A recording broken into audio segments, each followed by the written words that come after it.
Welcome to Heartbreak Chronicles. Standing on the porch, I looked at the black sedan that was fading away, my mind reeling with emotions that were hard to quell. My wife, Andrea, and her boss, Kevin, are in that car at the moment, heading to the airport. They're headed to Los Angeles for Monday's meeting. At least that's the reason they're claiming to the public. My daughter Sophia stood beside me. She had just turned 18, and I could feel that she too was holding back her inner waves. We all knew in our hearts the true purpose of this business trip, but no one said anything about it. Andrea still maintains the elegance of her 44-year-old self, and the years of her 25-year marriage don't seem to have left much of a mark on her. At 5 feet 7 inches, with chestnut hair and deep blue eyes, she still maintains a side-splittingly gorgeous figure despite gaining some weight over the years. We got married right out of high school. To support her in college, I worked and pursued my education online. Childbirth didn't seem to affect her appearance, and when she graduated from law school, we moved back to Alamance County to be closer to family. We already had 2 children by then, and Sophia was born in Andrea's first year as a lawyer. My stomach twisted as I watched Kevin's condescending demeanor. The arrogant smirk he had on his face and the smug stance he had when he walked made me want to rush up and punch him in the face. But I held back, knowing it would be pointless. Ostensibly, they were there to deal with a civil case, but thanks to a reminder from a lady named Rachel, I knew exactly what was going on. My anger increased when Andrea and Kevin politely declined our kind offer to drive them to the airport, saying they would take Kevin's car. I have absolutely no idea when they'll be back, and the feeling of powerlessness is suffocating. Outwardly, Kevin and I were actually quite similar age, similar height and build, but at the moment I was ready to go head-to-head with him. Luckily, Sophia sensed the change in my mood and stopped me in time to prevent me from doing something I might regret. We stood on the porch and watched Andrea leave. She's probably reveling in the good times that await her in Los Angeles. When Andrea was promoted to assistant partner at the firm 2 years ago, our lives began to turn upside down and never in a good way. Power eats away at her insides like poison, and though she acts like it to outsiders, I can see the change in her. It was Rachel, Kevin's wife, who reached out to me with details of Kevin's affairs with multiple women in the company. She said this time was the last straw and that she and her father had set a trap. Once Kevin's car was completely out of sight, Sophia and I walked back inside. "Does Mom know that we already know the truth?" Sophia asked me, knowing that Kevin just sees her as one of his new prey. "Probably not," I sighed. "Your mom has been blind to the truth. Even with all her legal training, she never took rumors seriously and always felt in control. For her, it might just be a little bit of excitement in her daily life. By the time she realizes she's just another one of Kevin's playthings, it'll be too late." Sophia frowned. "Then why didn't you stop her, now that you know all about it?" "You know your mom." I laughed bitterly. "If I tried to warn her, she'd just think I was jealous. Things will devolve into a big fight and nothing will change." "Does his wife know?" Sophia asked again. "Yes, she and her father know it," I replied, "and they are ready to catch them in the act. This isn't the first time Kevin has cheated on her, and Rachel's had enough. Her children are grown, and she doesn't want to continue this farce." "Will you forgive Mom?" Sophia asked worriedly. "Not this time," I said firmly. "I forgave her once, but this is different. Divorce was on the table from the moment she left this morning. I will never forget the look of shock on my daughter's face. Like her siblings, she knows nothing of her mother's past. It must have hurt her to learn of her mother's infidelity." "Daddy, you have to explain," she urged. "I don't understand." "You're the youngest, Sophia, so let's keep this between us," I said. "Your mom had an affair before you were born. She hid it well until she got pregnant. If a paternity test hadn't proven you were my child, I would have left a long time ago." Sophia froze. Only 3 people in the entire family knew the secret, and we buried it deep for so many years. "Who is it? Do we know him?" she asked. "Haven't seen him in 18 years, I replied. "It's your Uncle Jack. You all call him Uncle Jack." Sophia took a moment to digest that fact. She now understands why I always avoided Jack-related family gatherings, and why her grandparents entertained us and Jack at Christmas apart. "It all makes sense. You can text Jack about this trip Mom's taking," I said. half-jokingly, before heading to the kitchen, making a cup of coffee and picking up the local paper to browse through the house rentals. With Sophia about to go to college, Andrea can stay here until she graduates, but I need to move out before she comes back. I knew that Judge Wallace would prioritize the needs of the children in the divorce case, so I had to plan ahead. Sophia's cell phone rings, and she whispers the call for a moment. Uncle Jack admitted everything, she told me later, and he felt sorry for you and wanted to talk to you. Now, after 18 years, I think maybe it's time to hear what he has to say. Andrea's betrayal forced me to reface my past, and even though I felt betrayed, I chose to stay for the sake of my children in hopes of maintaining an intact home. I grabbed a bottle of whiskey and asked Sophia to drive me to meet Jack. We met at an old fishing spot on my father's property that we used to frequent. Sitting around the campfire, we passed around the bottle and Jack began to tell his version. His account is a little different from Andrea's, but I think the truth is probably somewhere in the middle. Now I don't care anymore. It's enough to hear Jack take responsibility. I put more blame on Andrea. Jack has always been one to go with the flow. Just then our father spotted the campfire and, thinking it was some trespassing teenagers, approached with his old shotgun. After realizing it was us, he drove us back to the farm in Jack's truck. Mom made us scrambled eggs and hash browns to take the edge off the booze like we did when we were kids. By the time we finished eating, Mom had called for Sophia and Jack's wife, Mary. Mary married Jack after my parents divorced, and she looked confused when she saw us together. "You've finally reconciled," Mary said, "after all these years.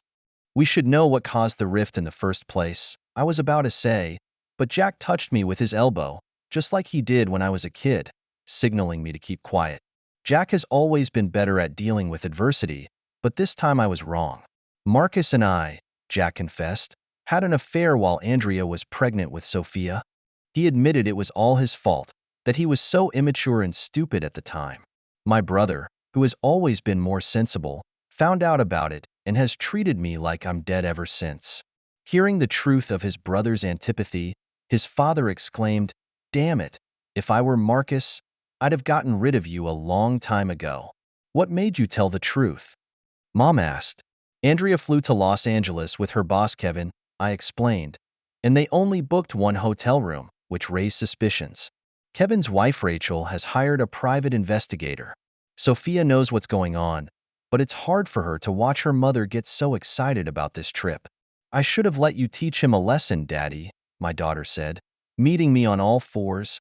After a few moments of silence, I continued, "Since Andrea will be staying at the house while Sophia is at college, I need to find a new place to live until she returns." "Dad, I'm not going to live with Mom," Sophia declared firmly. "I'll go wherever you go. We're going to be together."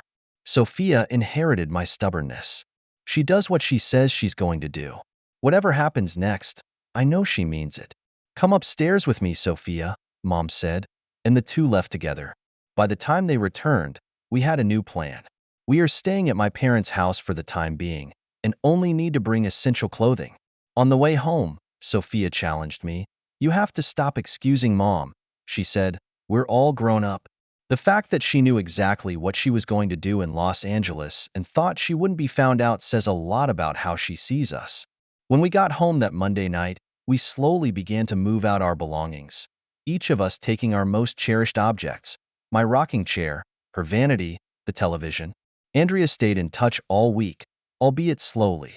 On Thursday, Rachel called and suggested that we meet at the nearby Jack's Roadhouse restaurant at about 8 p.m. I'm wearing overalls, just no tie. I recognized Rachel right away with her white scarf. When I introduced myself, I was struck by her beauty. She was much younger than I expected, maybe 10 years younger than me, with long blonde hair and gentle blue eyes. She was plainly dressed, but still attractive. Turns out she's a kindergarten teacher, which explains her simple attire. And I work as an HR manager at a nursing home, so I dress a little more formally. Rachel revealed that Andrea and Kevin would be in Los Angeles for an extra weekend, and that their case was 70% complete. As soon as they return, they will receive legal documents. She asked me how I was doing, and I told her it felt different this time, that we were discussing this openly, unlike last time when it was all behind the scenes. I mentioned that my brother Jack was involved in this mess 18 years ago, before Sophia was born. It wasn't until last Sunday that we reconciled after our daughter set us up, and that reunion left me with the worst hangover I've had in years. Rachel was amused, especially when I talked about the time my father found us like he'd caught a couple teenagers and dragged us home. She thought it must be nice to be with her family again. I told her that Sophia and I were now staying at my parents' house and had brought only the essentials. I also mentioned that I intended to keep Andrea's number open until Sunday, after which I would completely pull the plug on her. Before we parted ways, Rachel and I went to a neighborhood bar and danced for a while. Despite everything that happened, I left in a good mood. It wasn't until we got home that Sophia started teasing me. "Daddy's got a new girlfriend," she said with a smile, clearly seeing the chemistry between Rachel and me. Sunday's dinner was special. Mom was happy to cook for us again, and we ate to our heart's content with hardly anything left over. But at about 1 a.m., a phone call woke me up. It's Rachel, who confirms that Andrea and Kevin have been caught red-handed. Hotel detectives burst in, and everything is caught on hidden cameras. She sent me an impromptu video copy. I got up and got dressed and went downstairs to make some tea, just in time for Mom to come down. "Is the water still hot?" she asked. I poured her a drink and handed her my phone to watch the video. I watched as her expression gradually changed. The image clearly showed Andrea and Kevin disheveled and hiding under the sheet like frightened deer, their shocked expressions making it abundantly clear that this was in no way an innocent act. Mom quickly saved the video to her phone. "We're totally done with Andrea," she said decisively, "and I'd love to see the look on her face when she's indicted. Sophia and I are blacking out her number tonight." I remind her that we're ready. That night, Mom took her cell phone and I blocked all contact information for her. Late-night tea time with my mom brought back many fond memories. The next day, I instructed the receptionist to intercept all calls from Andrea. I didn't want to deal with her again. By 11 a.m., the receptionist called. "She's calling every 20 minutes. What are we going to do?" "What's your cell phone number?" I asked. After she told me, I said, "I'm sending you a video, and if she calls again, get to her cell phone number and send her the video and tell her that Sophia and I both received it last night." I never heard from Andrea again that day.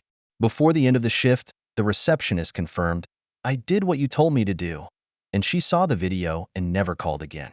"If you or Sophia need anything, just say so." I nodded my thanks and mumbled something about my heart. While my mom was preparing dinner and Sophia was helping out in the kitchen, I was briefing my daughter about an incident at work when I suddenly received a text message from an unknown number claiming to be my mom asking me to call back. It's not hard to guess that this could be Kevin's number. "Your brothers will probably contact us tonight around 8 o'clock, I reminded Sophia, "and by then, your mom should have contacted them. They'll be surprised to find us out of the house." "Yes," Sophia said with a smile. I left a note for my mom suggesting that she ask Kevin to move out. After all, his wife kicked him out of the house too. Funny thing is, I knew Mom would never admit the truth to our brothers. "Hey, Dad," Sophia suggested, "why don't we just turn off our cell phones for a while, so they'll just have to call Mom to find out?" We did exactly that and enjoyed a peaceful evening, though it may not have been peaceful for others. We later learned that my sons went to the old house and found my favorite chair missing, and they searched the entire house. When they found Sophia's note in the kitchen, it all made sense. We had moved out. They couldn't get through on the phone and became even more anxious. Andrea played dumb and said she didn't know what the note meant or where we'd been. Eventually, they turned to Jack for help, and Jack implies that maybe I don't want to be found, considering what their mother did. Oddly enough, it never occurred to them to ask why Jack knew all this. With news of our breakup spreading faster than gossip, I got a call from my oldest son, Cole, at work. When the secretary got through, he got right to the point. "What's going on, Dad? Where are you and Sophia living now?" "No big deal," I replied. "Everything that was wrong is now right, and everything that was right is now wrong." "Dad, don't pull anything else," he sighed. "Just tell me the truth." Checking your texts, I said, "I sent you something that would answer your question. If you want to forward it to Lloyd, that's fine. If you want to talk, come to Grandpa's house after dinner." After that, I hung up and sent him the video of Andrea cheating on Kevin and informed Sophia. Within 10 minutes, Cole replied, "Oh my God, I'll be at Grandpa's house at 8 p.m. My parents had the good sense to leave when Cole and Lloyd arrived and let us talk this through. But my sons don't see their mother's behavior as serious. Dad, we all make mistakes, they counseled. Remember how many times you forgave us when we were little? These words angered their sister. You may be my brothers, but you're so stupid, Sophia said angrily. It wasn't an accident. Mom and Kevin had it all planned out, and the hotel reservation was made with Mr. and Mrs. Kevin, just a week before they left. We watched Mom leave that Sunday afternoon, knowing full well she was going to cheat. Dad offers to take her to the airport, but no, she wants to show off and leave with him. On the way to Los Angeles, we might still be the butt of their jokes. She turned to me, Daddy, why didn't you stop her? I explained. She would lie and deny everything. Your mother's behavior suggests that she has left the marriage, and this was no accident, it was intentional. Dad and I found out 2 weeks before she left. Sophia emphasized, Rachel, Kevin's wife warned us, which is why we had video evidence so quickly. Kids, you need to understand that Mommy has betrayed not only me, but all of you, I continued. I'm going to get tested for STDs tomorrow.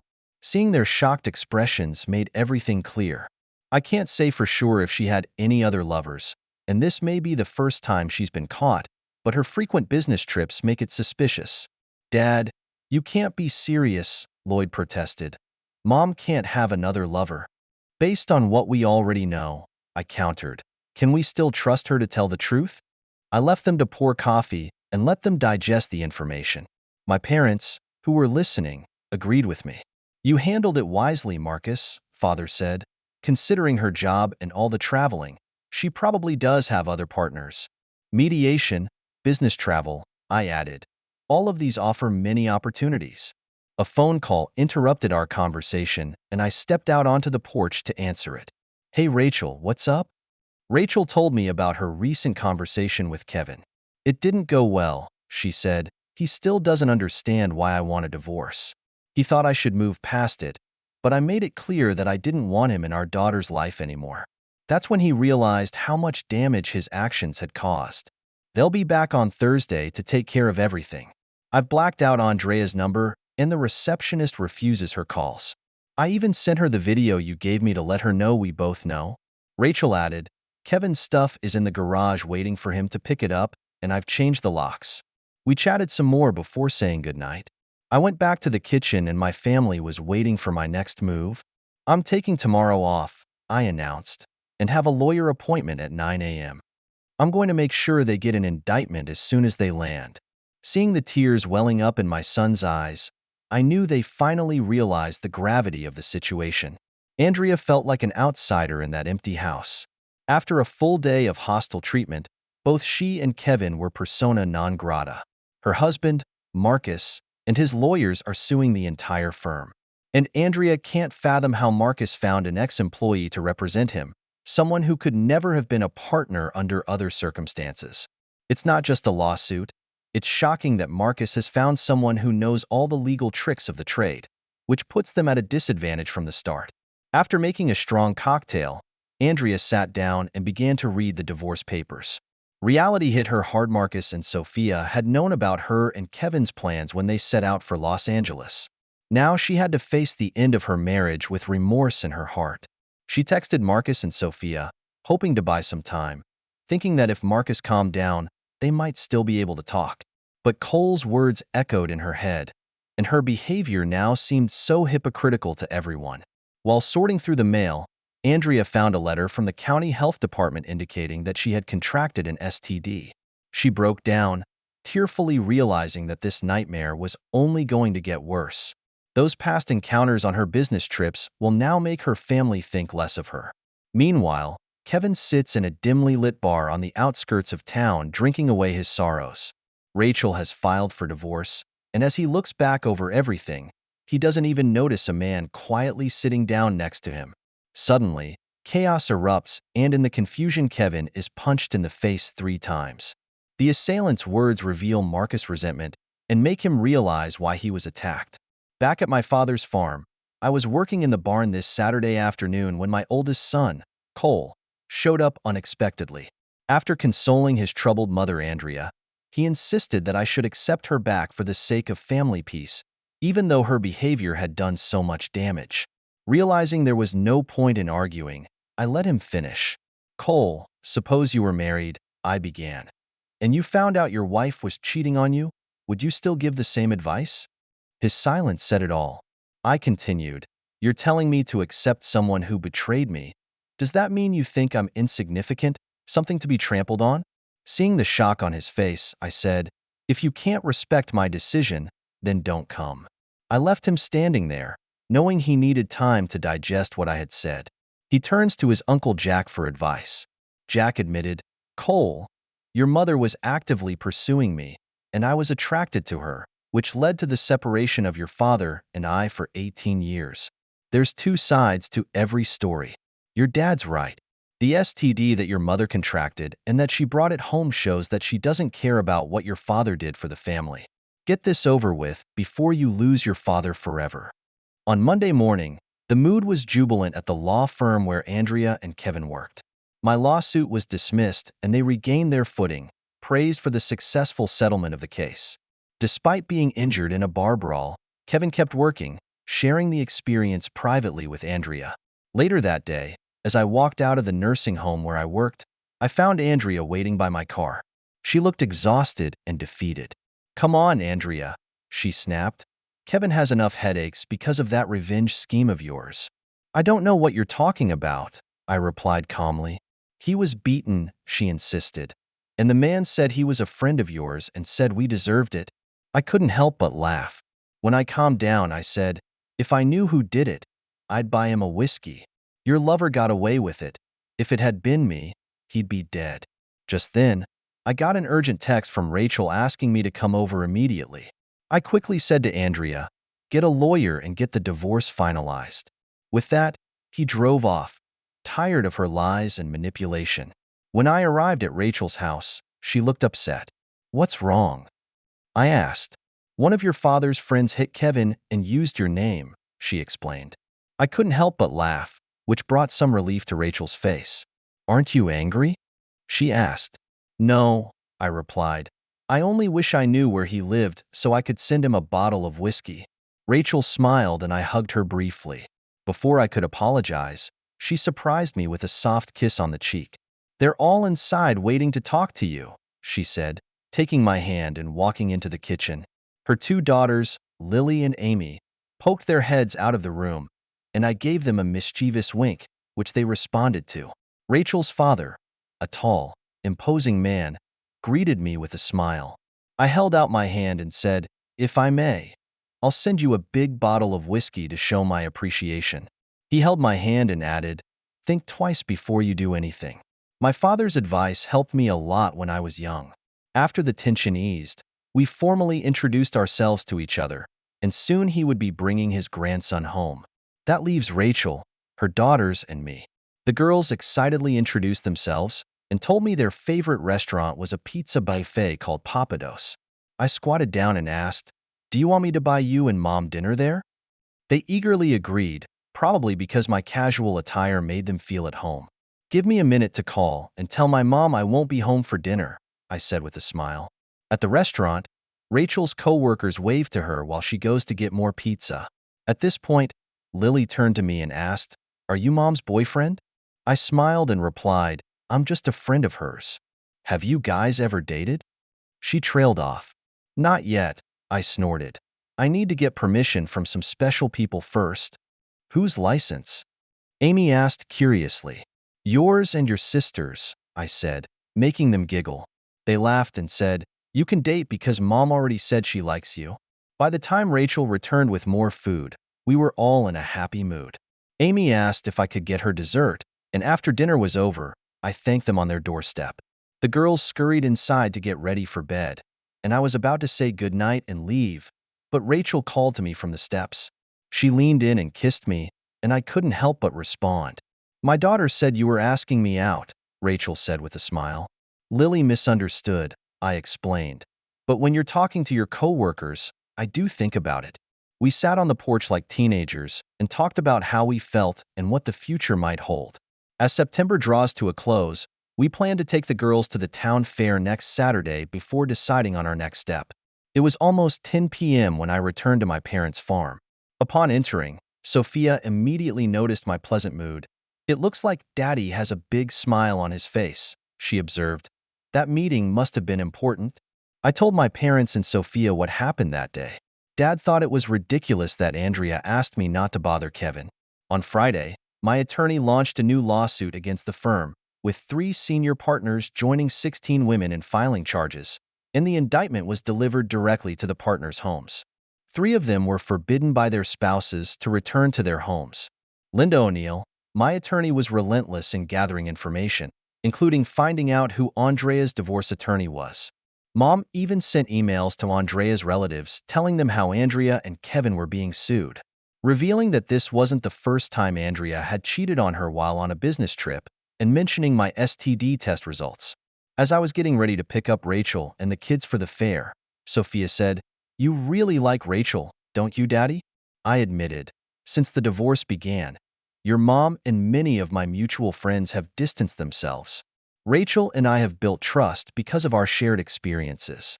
I don't know how things will turn out, but I'm open to the possibilities. If you need dating advice, just ask," Sophia joked. "Just promise me to introduce us before things get serious." While at the fair, Rachel's daughters and I spent an hour on the Ferris wheel, and they enjoyed every second of it. We ate a lot of good food, and Lisa rode on my shoulders most of the time. Later, we ran into Jack and his wife Mary, and they introduced their children. The kids played together quickly, allowing us adults to chat. By 6 p.m., the girls were exhausted. After giving them a bath and putting them to bed, Rachel got a call from Kevin. He went back into the emergency room because he got hit again.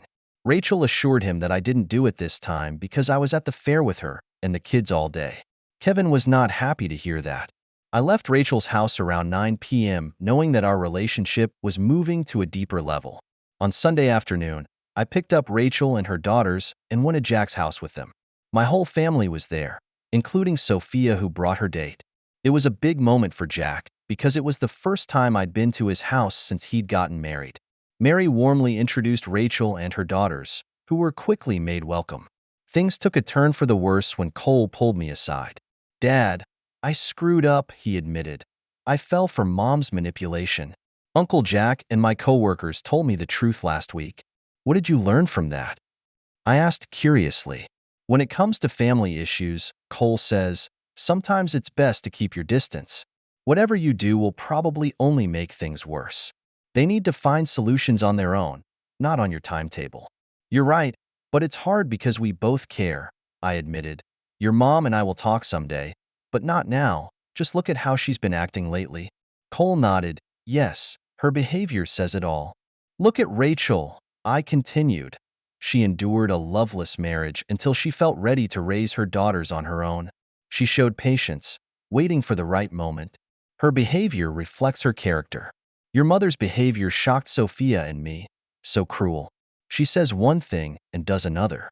It's like Grandpa used to say, 'If I don't deserve the truth from you, then you don't deserve me to lie to you.'" "Dad, that's a hard question," Cole asked gravely. "What else is she hiding?" "It's something we may never fully know," I replied. "Son, there's no need to dwell on the past. All we can do is learn from it and move on." "I really appreciate Rachel, Dad," Cole admitted. "But the more I learn about Mom and Kevin, the more I think they're really made for each other." Just then, Sophia approached us and noticed that our conversation was drawing attention. "Maybe we can continue afterward," she suggested. "We're done talking, sister," Cole assured her. "I just need to apologize to Dad." With that, he walked away, leaving only a curious Sophia behind. "Just said something I shouldn't have," I explained, "and it's nice to see him admit his mistake." While Linda and Mary were enjoying dinner with the family, Mary took a lot of pictures, especially when Lisa stayed by my side. I joined in enthusiastically during the inevitable water play, although I ended up soaked to the skin and had to dry off on a lounge chair. Lisa climbed into my lap and was soon asleep. I caught a glimpse of Mary and Rachel chatting, probably discussing the budding relationship between her daughter and me. This night marks the beginning of our new life. After all the hurt and betrayal, we found new happiness. Looking at Lisa sleeping on my lap, I knew this was the second chance fate had given me, and this time, I would make the most of it. That's the end of today's story. For more captivating tales, hit subscribe and never miss an episode.